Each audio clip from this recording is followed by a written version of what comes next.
Police नहीं आई आपके पास? पीछे उधर से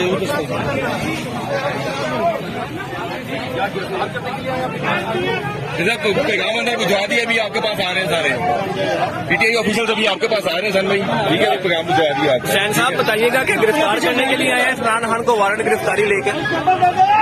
हुसैन साहब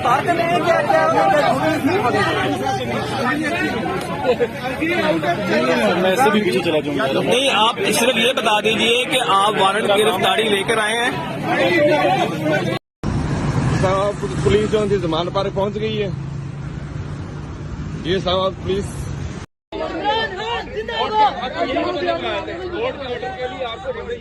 इमरान खान जिंदाबाद,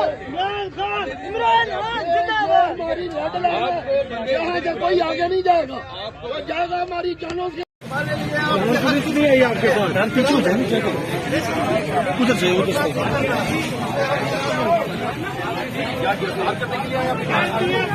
पैगाम अंदर भिजवा दिया, अभी आपके पास आ रहे हैं सारे पीटीआई ऑफिसर्स, अभी आपके पास आ रहे हैं सन भाई, ठीक है, पैगाम भिजवा दिया। हुसैन साहब बताइएगा कि गिरफ्तार करने के लिए आए हैं इमरान खान को, वारंट गिरफ्तारी लेकर।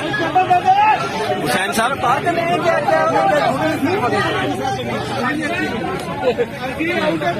मैं इससे भी पीछे चला जाऊंगा। नहीं, आप सिर्फ ये बता दीजिए कि आप वारंट गिरफ्तारी लेकर आए हैं।